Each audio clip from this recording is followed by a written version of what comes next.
Right, katoen op besproeiing. Ek praat met Richard en Henny. Hulle gaan my 'n bietjie meer vertel. Wat is hulle ervaring? Hoe loop hierdie goeders?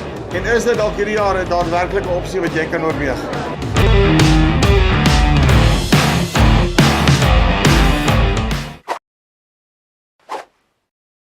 Richard, Henny, hoe gaan dit? Goed self. Nee, wat? Stil, rustig. Okay. Ek weet waar jy vandaan kom, ek snap verder by jou praat. Henny, like dit, waar kom jy vandaan? Gee my gou net so vinnige oorsig, jou boerdery, hoe loop julle goed daarso? Ons kom van Kobberdal af, sitrusboere, en dan doen ons katoen, kommersiële mielies, saadmielies en koring. So, lekker gediversifiseerde pakkie, ja. Dis al hardwater, maar gegondse area, gee my net so oorsig, al die goed wat jy plant, behalwe die pekanneute. Ja, so ons is maar split tussen Wisselbou en die neute. So op die lande doen ons katoen, koring, mielies, saad, sonneblom. En dan wissel ons hulle so. Sê gou 'n bietjie vir my nee. Ek het jare terug het ons katoen geplant en wat 'n disaster, nee, om dit rustig te stel. Die groot probleem is ons het probeer om dit na koring te plant. Na koring te plant. Een van die goed wat ek ervaar het daai tyd is dat jy boet ongelooflik baie opbrengs in as jy die ding na iets soos koring wil plant. So hy pas nie noodwendig in 'n double cropping stelsel in nie. Is dit 'n kwessie van Richard, ek dink kom ons begin by jou. Jy moet 'n 3 oeste in 2 jaar tipe van ding doen, hè. Ja, so met ander waar jy is, ek dink so daar by Henny hulle waar jy meer hitte eenhede in jou seisoen het, kan jy dit daar kan regkry, maar dit meer na die Kalahari se kant daar waar ons so is ons hitte eenhede net te min om 'n double crop te doen met dit. So dis baie area gebonde afhangende van waar jy is, maar by julle kry julle dit reg.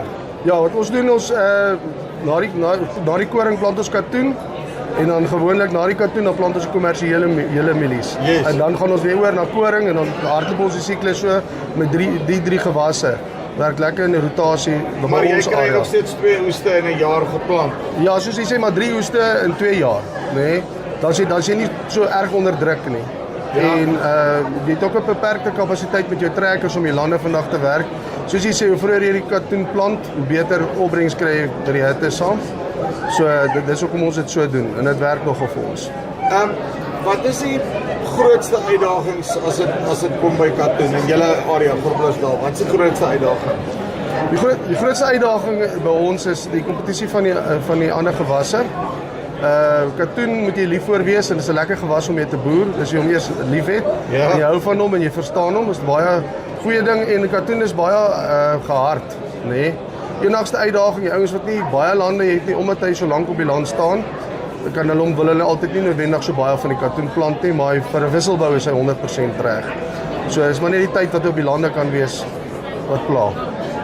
Richard, by jou kant, as jy vat uitdagings aan daai kant, julle net so 'n bietjie anders as Groblersdal.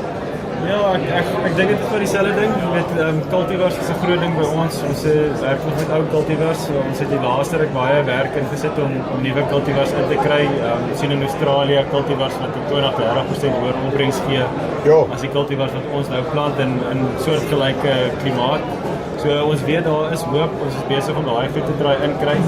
So net soos wat Henny gesê het, kompetisie met ander gewasse. Jy weet in die Noord-Kaap kan jy double crop, jy kan 'n mielie en 'n koring of 'n mielie en 'n gars kan jy agter mekaar plant. So jy moet jou stelsel aanpas vir die katoen. Net om by te sit op die 3 oeste in 2 jaar wat ons nou gepraat het ook, jy weet as jy jou cash flows gaan doen oor daai tyd. Aan die einde van die dag sien jy met 3 oeste kan jy dieselfde geld maak as 4. Daar was nou moet jy geweet is my volgende vraag, nee. Die cashflow ding is altyd 'n probleem, nee. Is hoe as jy op daai double cropping stelsel is koring mielies, nee.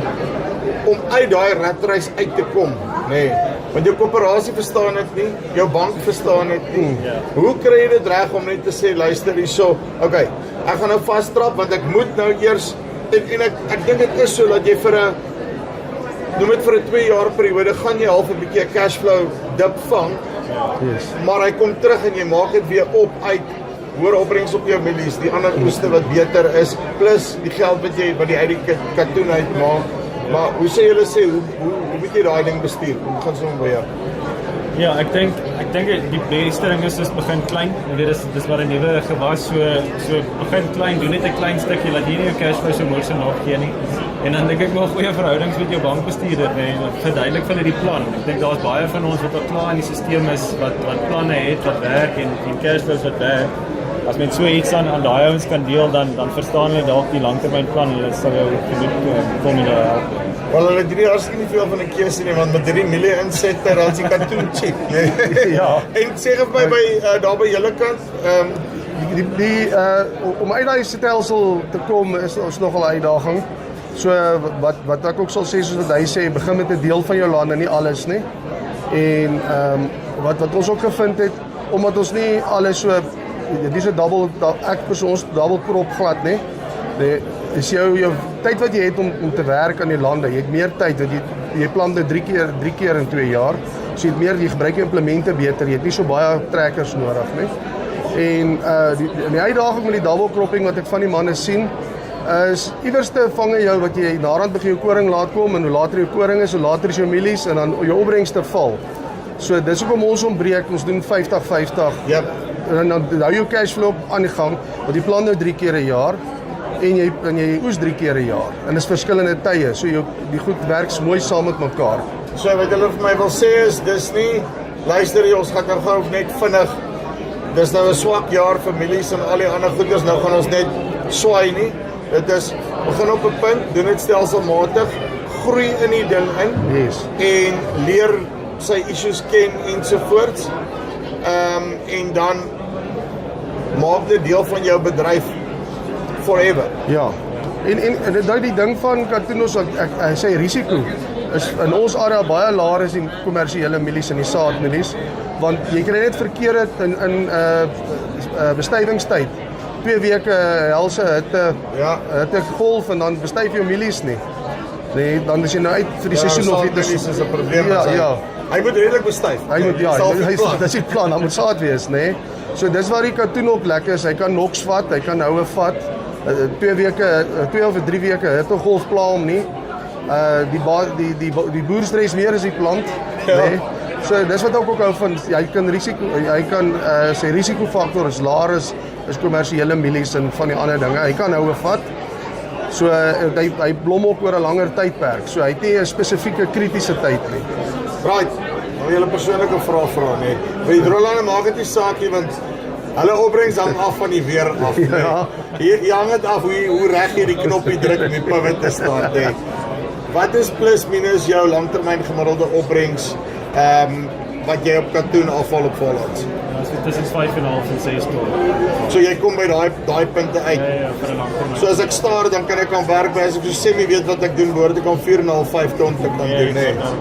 En al by julle Groblersdal, wat Ja, ons doen nie hulle opbrengste nie, maar ons al so 4,5 ton. Daar's ouens wat nou nog na die 5 tonne toe gaan jaar na jaar. So die average, dink ek vir 'n gemiddelde boer, ons al so 4,5 ton af. Hektaar. as julle nou net moes koring mielies gehad het, nee, so julle gevoel het. Nee. Al die New York future is lekker op die laaste 3 weke, so ons is baie bly ons het dit doen. Ja. Nee, dit is ons plan nog al die jare katoen en dit werk vir ons. En soos ek sê, ek kan nou vat, die risiko is verspreiding en droogte kom nou weer.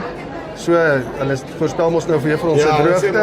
Wel, ons gaan of heel verspoel of heel droog hê. Dis al wat ons weet, nee. En al wat katoen kort is 'n full dam en blue skies, dan is hy op sy gelukkigste.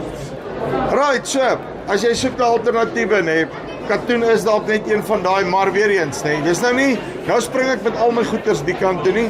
Begin stadig, stelselmatig, en hoe meer ouens, hoe meer gediversifiseer die bedryf raak, hoe beter en hoe sterker raak hy op die einde van die dag ook vir almal, nee. Is ek reg as ek dit so sê? Ja, net so. Okay, linkie bo vir onder, kom met Katoen SA in kontak. En is dalk net daai wit bolletjies wat jou boerdery vorentoe vat.